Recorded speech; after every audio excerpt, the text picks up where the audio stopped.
Beck and welcome to a currently reading video. My new aim is to update a video like this at the beginning and end of a week so I can share with you what I'm reading and what my updates are. I have borrowed 2 books from my library and those 2 books are non-fiction, so I'm not really sure how I'm going to react to both of them, which is why I borrowed them at the same time, because if I try them that means that I can either put them down or carry on with them. One of those is The Body Keeps the Score and then the other one is The Myth of Normal. So both of those books, I believe, deal with trauma of the mind and how it affects the body, and part of me thinks they're going to be quite heavy, so that makes me worry a little bit about the subject matter because I would be listening to these first thing in the morning, so maybe I will change up how I listen to them and listen to them maybe on the way home from work rather than going into work. We'll see what happens. I also might be triggered a little bit by the subject matter depending on what it covers, so it's all just a bit of a mixing pot right now, and that's why I borrowed them both so I can finally just stop ignoring them whenever they come up as available on Libby and I can finally address them. But then to break both of those non-fiction books up, because I don't usually read non-fiction, at least not 2 at a time, I decided to go with a new romantasy called The Order of Masks, and this one follows Myra, and she's spent her life running but she refuses to explain why, and now that she's 18 there is a trials, a deadly competition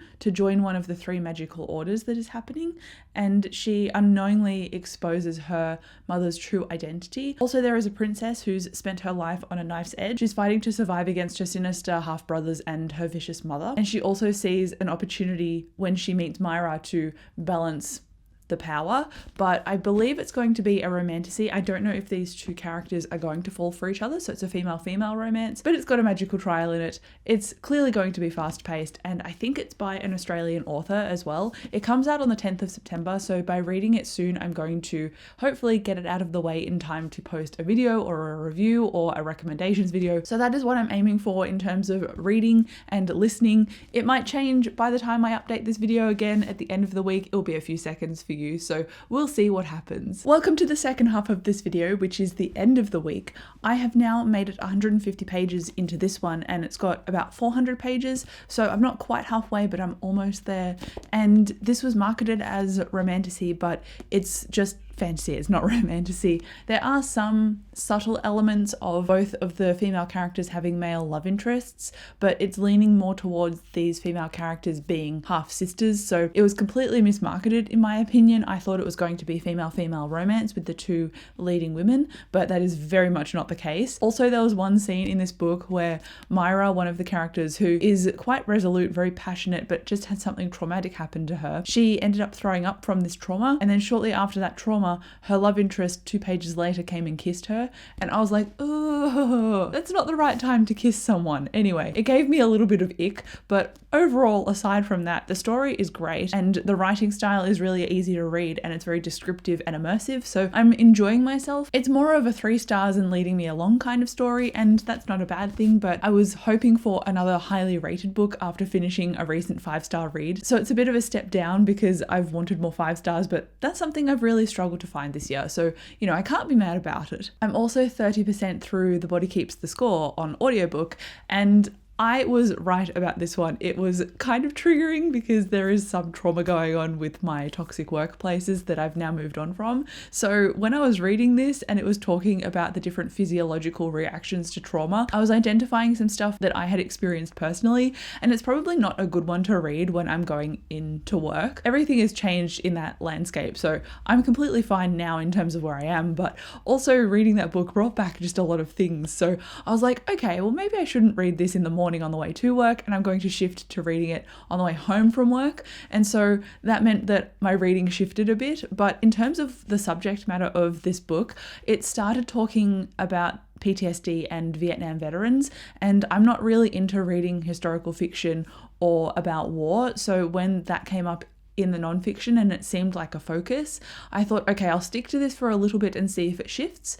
and it does shift. So because it shifted and it's now talking about like the timeline of more modern understanding of mental health, it gives you kind of a backstory and a research and an understanding and a timeline based on this main doctor's experiences because he's the one writing the book. So I can respect where it started and where it's going, and it focused on the physiological experiences of somebody with trauma, and that means their their brain's reaction to trauma and how their mental state is almost the same physiologically as someone who has experienced a stroke in terms of what goes on in the brain. So parts of the brain completely black out, and it's very fascinating, like I said. So yes, I'm liking this one, but I'm probably going to have to be a bit more strategic about how I'm reading it. I also have not started The Myth of Normal, and I said that I wanted to start both of them at the same time, but I think I was a bit ahead of myself in terms of reading those audiobooks together. They're going to be quite heavy with their subject matter. So I'm just going to take it easy and finish The Body Keeps the Score first, and then I'll go over into The Myth of Normal, but it's going to take me longer now because obviously I'm only listening to it an hour a day rather than a couple of hours a day. So we'll just see how that goes. And then because I needed a replacement for my morning commute in terms of an audiobook, I started The Words of Radiance by Brandon Sanderson. This is the second book in the Stormlight Archive series. It's one of my favorite series of all time. I love how amazing the world building is and the journey of the characters. And I know that some of the paths cross in this one, which I'm very much looking forward to. And I'm only an hour into this audiobook. I listen at double speed, and even then this audiobook is 24 hours long and I'm 23 hours to go. So it is going to take me a little while to get through, but that is okay because I'm enjoying myself. I'm also taking notes, and I'm hopefully going to do a best bits of The Words of Radiance like I did my best bits for The Way of Kings. I've already got some things that have stood out to me, which I'm looking forward to discussing. So it's going to be a good experience, and that is going to supplement my nonfiction book of The Body Keeps the Score. So really that is what I'm reading right now. I'm hoping to get through this one over the weekend that is coming up. I don't want it to linger too much on my to be read pile. I thought I would have more anticipated releases in my hands by now, but I pre-ordered a whole bunch together and the retailer doesn't